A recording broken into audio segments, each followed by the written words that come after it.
Muy buenas tardes a todos. Desde la Comisión Directiva de IAS les damos la cordial bienvenida a este webinar en donde se hablará sobre la seguridad industrial. Les agradecemos la participación y así también la predisposición de la disertante para llevar a cabo este webinar. Primeramente vamos a comentarles un poco acerca de nosotros. IAS es la Sociedad de Aplicaciones Industriales del Instituto de Ingenieros Eléctricos y Electrónicos, IEEE por sus siglas en inglés, cuyo trabajo es promover la creatividad, el desarrollo y la integración, como así también compartir y aplicar los avances de las tecnologías de la información electrónica y ciencias en general para beneficio de la humanidad y de los mismos profesionales. Seguidamente vamos a dar a conocer el perfil de la disertante que nos acompaña en la tarde-noche de hoy. Ella es Daisy Leonor Chávez Otelo, ingeniera en Ecología Humana, egresada de la Facultad de Ciencias Agrarias de la Universidad Nacional de Asunción. Realizó una especialización en didáctica universitaria, llevado a cabo en la Facultad de Ciencias Agrarias de la Universidad Nacional de Asunción. Participó de cursos de entrenamiento de individuos calificados en controles preventivos en alimentos de consumo humano y también en post cosecha, y buenas prácticas de producción orientadas a la agricultura familiar. Desempeñó funciones como analista de validación de procesos, analista de control físico-químico y analista de nuevos productos y soporte analítico en farmacéutica paraguaya S.A. Actualmente se desempeña como docente de varias cátedras en las carreras de Ingeniería Agroalimentaria y Ecología Humana de la Facultad de Ciencias Agrarias de la Universidad Nacional de Asunción. Quien les saluda, Brenda Benítez, les acompañará en la tarde de hoy como moderadora, recordándoles siempre que durante el webinar mantengan apagados sus micrófonos y sus cámaras para evitar interferencias de conexión. Así también, las consultas podrán ser hechas en el chat y estas serán respondidas al instante durante la presentación. Sin más, damos oficialmente inicio al webinar Seguridad Industrial y cedo la palabra a la ingeniera Daisy Chávez. Muchas gracias, Brenda. Bueno.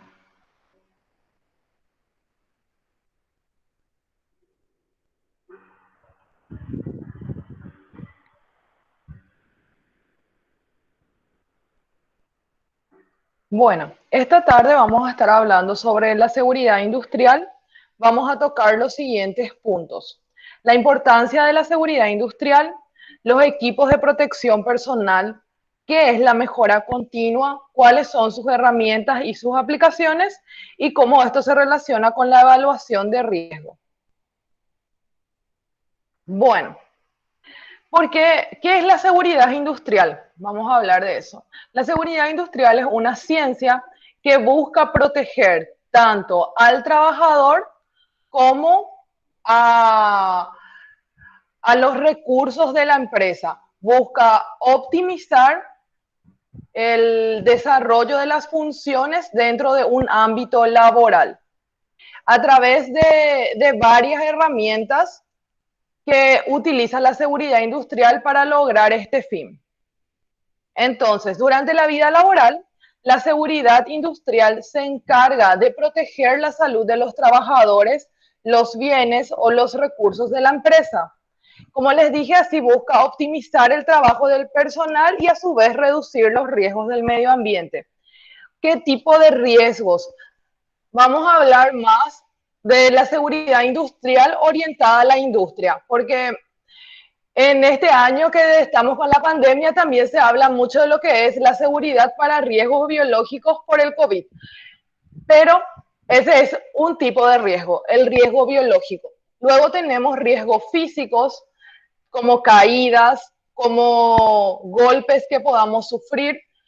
Tenemos también riesgos químicos que podrían llegar a causar una intoxicación, o en el caso de que sean una exposición a menudo en una concentración elevada a un químico, a largo plazo nos podría llegar a provocar un cáncer si no utilizamos adecuadamente los equipos de protección personal.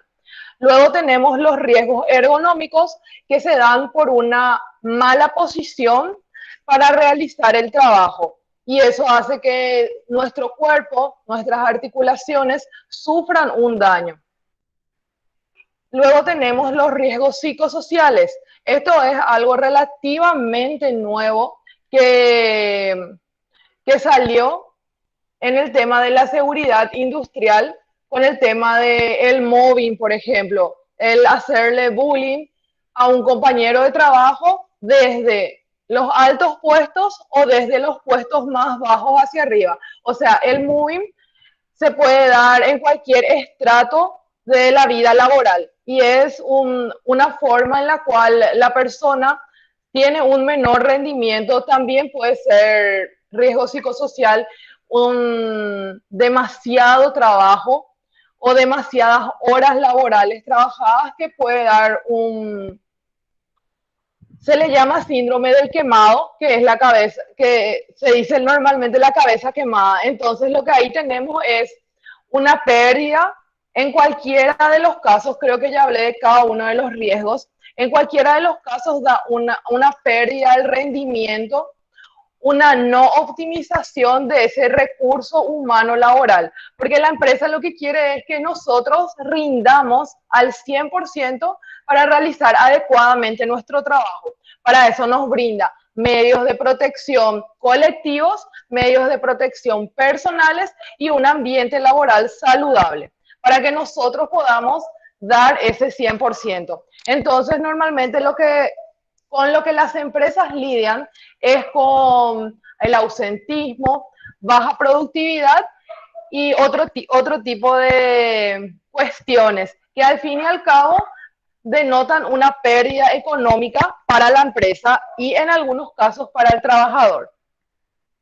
Entonces, en esa vida laboral, la seguridad industrial previene todo tipo de accidentes o una exposición a un ambiente laboral nocivo, que podría darse en cualquiera de los riesgos, ese ambiente laboral nocivo. Entonces, los objetivos de la seguridad industrial son gestionar adecuadamente y minimizar lo máximo posible los riesgos inherentes a cualquier actividad en la industria. Nosotros vamos a hablar de eso más adelante, leyes y normas paraguayas que regulan. Y una de ellas, una de las normas, nos dice que el riesgo debe ser minimizado en su foco de origen, primeramente. Eso lo vemos, por ejemplo, en el INC, en la industria del cemento, existen cortinas de agua para disminuir ese polvo que va a la ciudad. Entonces, eso sería una medida de protección colectiva. Después tenemos en otros países, por ejemplo, donde las ciudades están construidas muy cerca de las carreteras, tenemos pantallas acústicas que protegen a la ciudad de los altos decibeles de la carretera. Entonces, ese tipo de medidas son medidas colectivas de protección. Entonces, lo que la empresa debe hacer es minimizar ese riesgo en su origen. Y cuando el riesgo no pueda ser minimizado en el origen o disminuido, ahí se da un equipo de protección personal. El equipo de protección personal, vamos a ver más adelante sus cualidades y sus requisitos. Entonces, como ya les había mencionado, busca proteger al personal, es implementar las reglas de seguridad e higiene en el ambiente de trabajo. Entonces ahí tenemos desde ahora, en el 2017 salió una nueva ley, la 5804, que es de gestión de riesgos, que habilita a sancionar a la persona o a la empresa que no utilice adecuadamente ese medio de protección. Antes no teníamos una sanción para una persona que no utilice su equipo de protección personal y que esto sea recurrente. Ahora sí ya tenemos en un marco legal. Después, como reglas, también tenemos todo lo que son las normativas internacionales que necesitamos para poder exportar los productos. Que siempre que vamos a exportar un producto, nos piden que tengamos ciertas condiciones o ciertas normalizaciones. Entonces, ahí tenemos lo que es la mejora continua, tenemos la serie de las ISOs, que todas ellas buscan proteger al personal y optimizar el trabajo en una empresa. Entonces, de esto ya habíamos hablado. Dichos riesgos pueden estar relacionados con la seguridad, con los agentes físicos, los agentes biológicos, los contaminantes de origen químico y ergonómicos. Y tenemos también los riesgos psicosociales, que ya habíamos hablado de eso. Entonces, la seguridad y la higiene, a partir de sus normativas, intentan modificar el ambiente de trabajo de modo tal que se puede prevenir el surgimiento de enfermedades laborales y accidentes. ¿A través de qué? A través de una evaluación de riesgo y una correcta gestión de riesgo, que vamos a ver más adelante. La aplicación de estas normas supone muchas veces adaptar ciertas conductas o modificar algún procedimiento de trabajo con el objeto de mejorar el ambiente laboral. Al lado les puse una pequeña imagen que normalmente cuando se adopta una medida o se adopta una norma, existe cierta resistencia por parte de los trabajadores, un pequeño porcentaje de los trabajadores. Si bien muchas personas van a decir que el equipo de protección personal es incómodo, que hace calor, me hace sudar, no puedo ver, es muy importante su utilización porque a lo largo de la vida va a ir protegiendo la salud y no va a permitir que esos riesgos afecten ni a corto ni a largo plazo nuestra salud. Entonces, esta dice, corre que ahí viene el de seguridad, porque normalmente cuando viene existe personal encargado, existe técnicos en seguridad industrial habilitados por el ministerio. Eso se estudia en varios centros y el que el Estado ofrece es en el SNPP, existe esa tecnicatura y cada empresa debe de tener un técnico en seguridad industrial para poder presentar los documentos al ministerio. Entonces, normalmente cuando viene el personal encargado de seguridad, todo el mundo se pone sus equipos de protección personal. Por eso dice, corre que ahí viene el de seguridad. Bueno, entonces, no sé si tienen alguna pregunta sobre la importancia de la seguridad industrial o algo que les haya quedado flotando. Creo que no hay ninguna consulta hasta ahora, profe. Súper. Vamos a continuar entonces. Las normativas y leyes relacionadas a la seguridad industrial en Paraguay, las más generales son la Ley 213/93, que es el Código Laboral. El Código Laboral rige varios aspectos que engloban a la seguridad industrial. Es muy importante que todas las personas conozcan sus obligaciones y sus derechos. Luego tenemos el decreto 14.390/92, que es el Reglamento Técnico de Seguridad, Higiene y Medicina del Trabajo. Este decreto es súper fabuloso. Ustedes pueden revisar, es extenso, pero tiene cada una de las actividades, cada una de las profesiones bien establecido, el tipo de riesgo, el tratamiento que se debe dar. Por más de que sea, este decreto se realizó en el año 90 para el 92. Sé que es muy antiguo, pero es muy completo. Y cualquier duda que ustedes tengan con respecto a cosas específicas del área de la empresa, pueden recurrir a este decreto, se puede descargar libremente de la red. Luego tenemos la ley nueva, la 5804, que se comenzó a publicar en el 2017 y tiene 2 años para su aplicación. Creo que este año se debería estar aplicando, que es el Sistema Nacional de Prevención de Riesgos Laborales. También es muy completo y está muy relacionada con una de las ISO, que tiene que ver con seguridad industrial. Estas son normativas paraguayas, pero a nivel internacional tenemos lo que son ciertas familias de ISO y tenemos las normas de la OIT. Bueno, ahora vamos a pasar a hablar un poquito sobre la evaluación de riesgo. La evaluación de riesgo es un proceso dirigido a estimar la magnitud de los riesgos y las posibles consecuencias, además de las medidas preventivas que se puedan ser aplicadas en el momento preciso.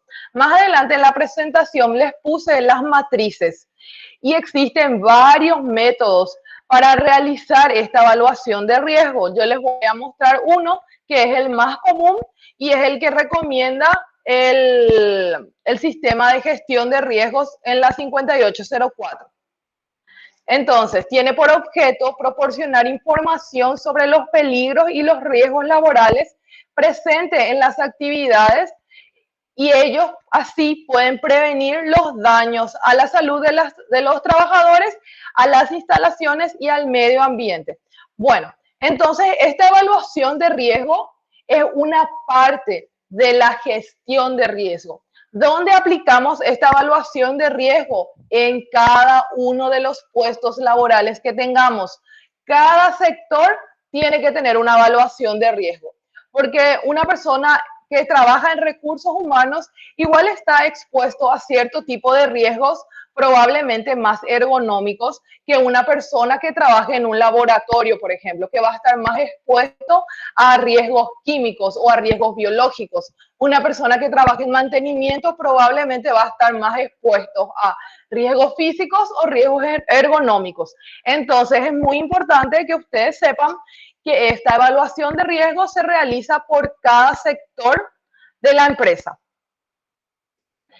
Y busca proteger ambas cosas, busca proteger al personal y busca proteger las instalaciones y al medio ambiente. Acá les puse una parte de la evaluación de riesgos. Dice que permite mejorar la acción preventiva de la empresa al detectar dónde están los posibles riesgos y con ello eliminar o reducir. Entonces se clasifican los riesgos como triviales, que no requieren acción específica, tolerables, que se consideran soluciones rentables que no supongan una carga económica importante. Y así cada tipo de riesgo tiene su acción a tomar o su medida preventiva. En el caso del riesgo intolerable, no se debe comenzar ninguna actividad. Se compone de dos etapas. La primera es el análisis de riesgo y la segunda es la valoración del riesgo. En la primera se identifica el peligro y se estima el riesgo a través de la probabilidad de la ocurrencia y las consecuencias. Existen varias herramientas para identificar el peligro. Entonces nosotros nos vamos, estudiamos ese lugar, ese sector que estamos evaluando y en una checklist vamos viendo que nosotros encontramos como peligro y luego estimamos el riesgo. ¿Por qué se dice estimar? Porque se hace un cálculo de la probabilidad que ocurra un accidente y de las consecuencias que podría traer eso. Entonces, estas dos partes forman lo que es el análisis de riesgo. Luego tenemos la segunda etapa, que es la valoración de riesgo, en donde tomamos la decisión sobre si es tolerable el riesgo obtenido y realizar acciones como medidas de control, suspensión de la actividad en caso de que el riesgo sea intolerable. Entonces, en la segunda etapa nosotros ya tenemos analizado ese riesgo. Ya sabemos la probabilidad con la que puede ocurrir, ya sabemos las consecuencias que puede tener. Entonces, valoramos ese riesgo. Definimos qué necesitamos para disminuir ese riesgo o no someter al personal a esa acción hasta que ese foco sea corregido. Clasificación de los riesgos, de esto ya hablamos, que pueden ser físicos, mecánicos, a sustancias o productos, que serían riesgos químicos, y carga de trabajo sería a ergonomía. Es muy importante también en el decreto 14.390 explica punto por punto los tipos de riesgo.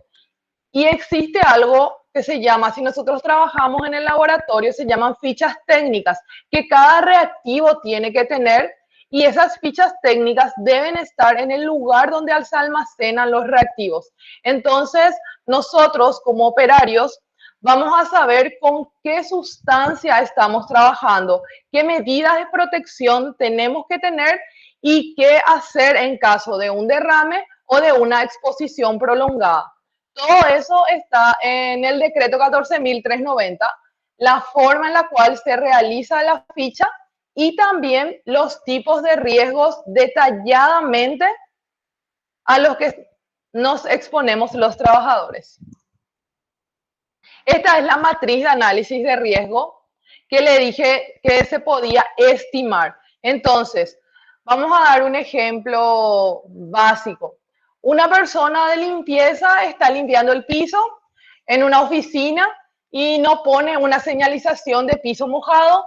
Viene alguien de recursos humanos con muchos papeles y no ve que el piso está mojado. Entonces, la probabilidad de que ocurra una caída, ¿cuál sería? Desde mi perspectiva podría ser una probabilidad media. El riesgo, la consecuencia para la persona que sufra la caída podría ser ligeramente dañino o extremadamente dañino. Cada uno de estos puntos también está definido sobre qué es ligeramente dañino, qué es dañino y extremadamente dañino. Pero bueno, desde mi perspectiva sería ligeramente dañino porque no va a perder ninguna parte del cuerpo, va a poder seguir trabajando y desde mi perspectiva lo máximo que le podría pasar sería dislocar uno de sus pies. Entonces sería un riesgo tolerable y habría que tomar acciones preventivas. Bueno, eso va en la segunda matriz. Entonces acá tenemos estimado y identificado el riesgo. Entonces vamos a una probabilidad media y a una consecuencia ligeramente dañina y tenemos un riesgo tolerable. En la siguiente matriz, para riesgo tolerable dice, no se necesita mejorar la acción preventiva, sin embargo se deben considerar soluciones más rentables o mejoras que no supongan una carga económica importante. Se requieren comprobaciones periódicas para asegurar que se mantiene la eficacia de las medidas de control. Entonces, ¿qué podemos sugerir ahí? Que se ponga un cartel que indique que el piso está mojado, que la persona no lleve papeles tapando la visual. Serían medidas de prevención rentables. Entonces, así se evalúa un riesgo. ¿Qué tal estamos, Brenda, de preguntas? Hasta ahora ninguna, profe.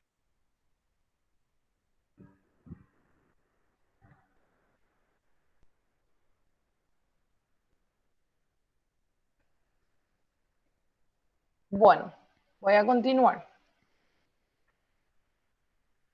La gestión de riesgo. El sistema de gestión de riesgos de seguridad y salud en el trabajo, el sistema consiste en el desarrollo de un proceso lógico y por etapas, basado en la mejora continua que incluye la política, la organización, la planificación, la aplicación, la evaluación, la auditoría y las acciones de mejora con el objetivo de anticipar, reconocer, evaluar, controlar los riesgos que puedan afectar la seguridad y la salud del trabajo. Esta es la definición que nos da la Ley de Gestión de Riesgo, la 5804.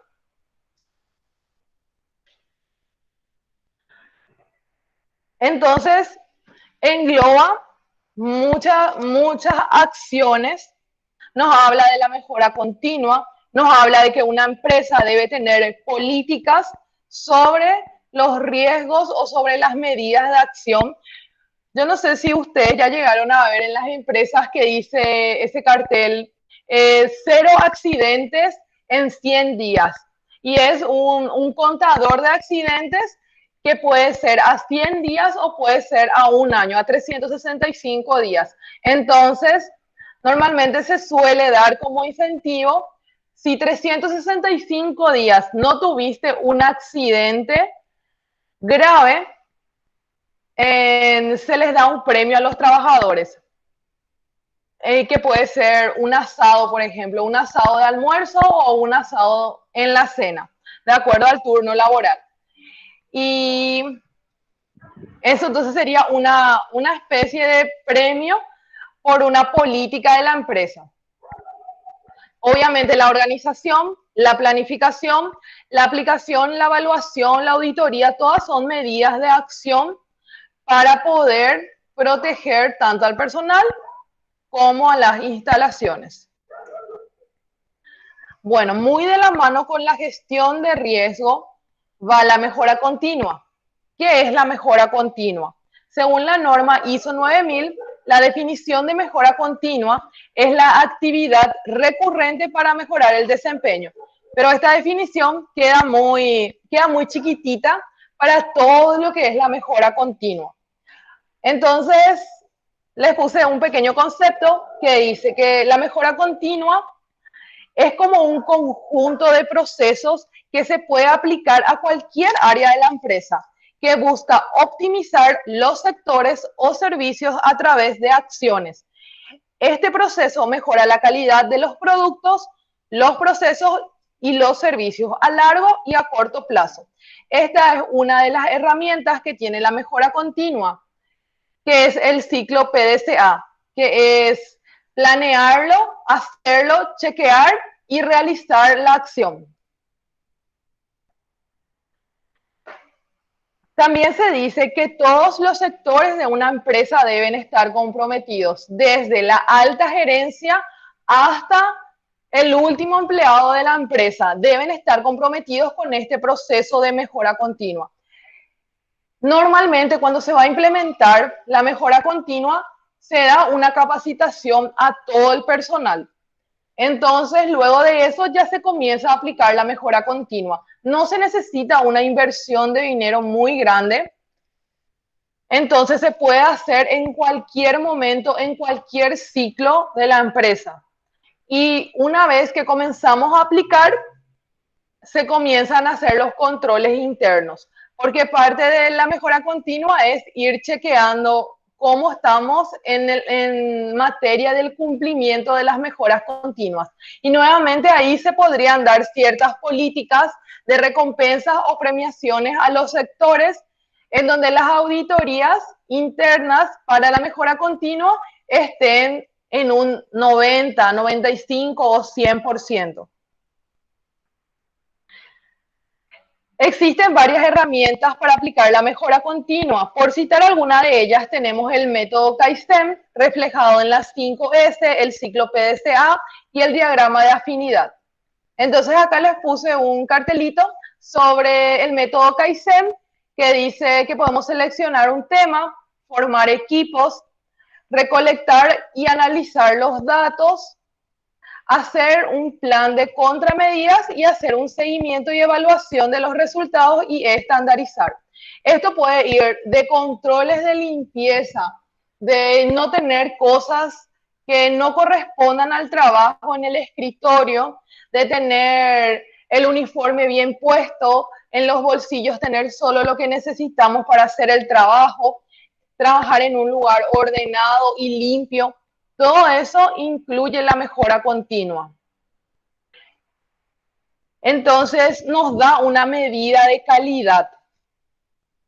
Entonces, mejorar continuamente es sinónimo de supervisar, controlar, documentar e intervenir cuando los procesos lo requieran.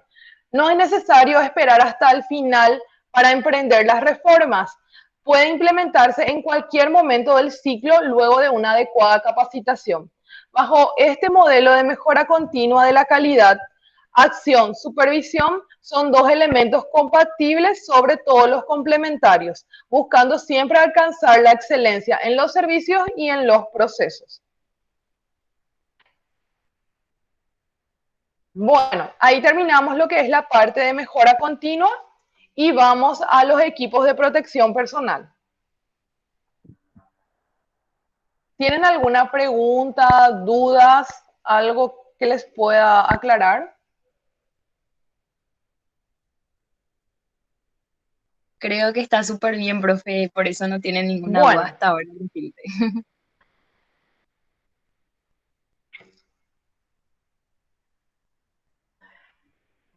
La ley 5804 define al equipo de protección personal como cualquier elemento destinado a ser llevado o sujetado por el trabajador para que lo proteja de uno o de varios riesgos que puedan amenazar su seguridad o su salud en el trabajo, así como cualquier complemento o accesorio destinado para tal fin. Entonces, un equipo de protección personal es cualquier elemento que nos proteja de ese riesgo. Ese elemento de protección personal, cuando te lo entregan, te deben dar una capacitación de cómo es el uso adecuado de ese equipo de protección personal. ¿Cuáles van a ser los cuidados que vas a tener con él? ¿Cómo los vas a limpiar? ¿Cómo los vas a guardar? ¿Y dónde lo vas a guardar? Toda esa capacitación debe venir con el equipo de protección personal. Después saqué algo del Código Laboral que dice que todo trabajador en prestación de sus servicios profesionales tendrá derecho a una protección eficaz en materia de salud, seguridad e higiene en el trabajo. Este equipo de protección personal debe ser sin costo para el trabajador. Luego tenemos la norma 14.390 que nos habla sobre las capacitaciones, el manejo, que los equipos deben ser sin costo y que deberán entregarse en última instancia cuando el riesgo no haya podido ser disminuido en su origen o minimizados por medio de control de ambiente. Vamos a un ejemplo.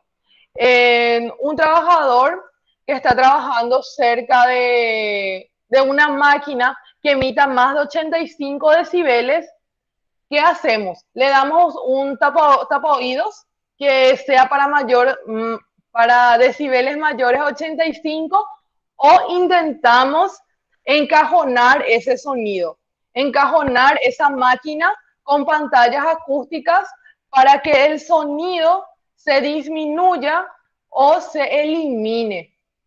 Entonces, lo primero que tenemos que hacer es tratar de reducir el sonido a través de pantallas o encajonar ese equipo para que no emita tanto sonido.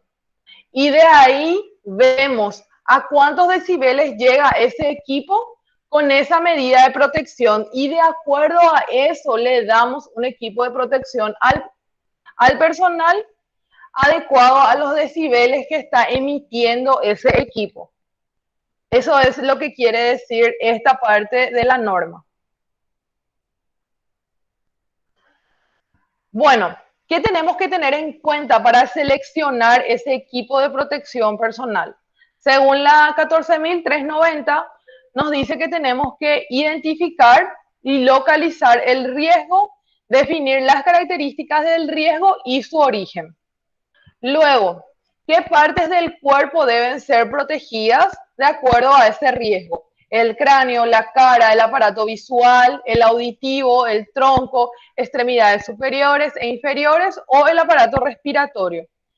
Después, seleccionar el equipo de protección preciso para ese tipo de riesgo y para esa parte del cuerpo que buscamos proteger.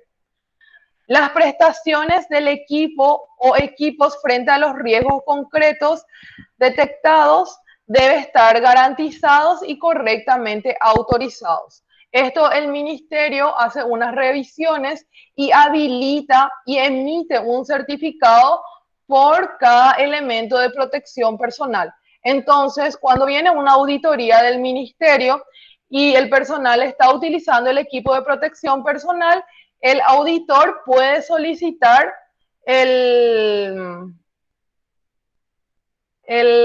ay, se me fue la palabra, puede solicitar el certificado de ese equipo que avale que cumple con las normativas tanto nacionales como internacionales.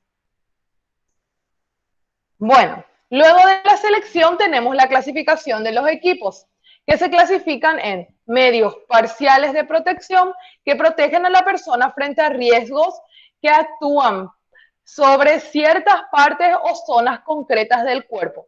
Entonces vamos desglosando estos medios parciales de protección. Tenemos la protección del cráneo, que son los cascos de seguridad. Cada casco de seguridad debe tener un certificado y existen varios tipos de casco de acuerdo al peso al que pueda estar expuesto mediante ese riesgo, por decir de alguna manera. No es que todos los cascos son iguales. Existe un casco para cada tipo de riesgo que represente el riesgo en sí mismo. Luego abajo les puse un pictograma sobre el uso obligatorio de cascos. Luego tenemos la protección de la cara y el aparato visual. Ahí tenemos, por ejemplo, las pantallas faciales, que están muy de moda ahora por el COVID, y tenemos las gafas. Las gafas, por ejemplo, hay una clasificación bastante extensa de acuerdo al tipo de riesgo que estamos expuestos. No todas las gafas son iguales, existe una para cada tipo de riesgo al que estamos expuestos. Luego tenemos la protección del aparato auditivo, que podrían ser orejeras, tapones, cascos que protegen la cabeza y el oído. Entonces, el tipo de orejeras o tapones se da de acuerdo a los decibeles a los que estás expuesto. Lo mismo los cascos que protegen la cabeza y el oído. Luego tenemos la protección de extremidades inferiores, que son los calzados de seguridad con punta reforzada frente a cada tipo de riesgo. Entonces existen zapatos básicamente para cada tipo de riesgos a los cuales vamos a estar expuestos. No todos los calzados son iguales. Para las extremidades superiores tenemos guantes, manoplas, dediles, que podrían ser resistentes a la electricidad, al calor, a solventes orgánicos, a material inorgánico. Ya depende mucho del tipo de riesgo. Luego tenemos la protección de las vías respiratorias. Cada tipo de mascarilla está diseñado para proteger frente a un determinado tipo de riesgo. Tenemos, por dar un ejemplo, mascarillas simples, mascarillas autofiltrantes, con válvulas, con filtro para polvos, con filtros intercambiables, para solventes orgánicos, vapores de cloro. Su uso depende de cada tipo de riesgo al que estamos expuestos. Luego tenemos los medios integrales de protección, que son aquellos que protegen al individuo frente a riesgos que no actúan sobre partes del cuerpo o zonas determinadas del cuerpo, sino brindan una seguridad integral o completa sobre todo el organismo. Por ejemplo, ropas de trabajo adecuadas a cada tipo de trabajo que protejan de los riesgos, cinturón de seguridad y redes de protección. Entonces, esos serían los medios integrales de protección. Y hemos abarcado todos los temas previstos en esta charla. Cada día seguro, cada día que utilizamos nuestros equipos de protección personal, que nos capacitamos y que conocemos más, es un día seguro y es un gran día.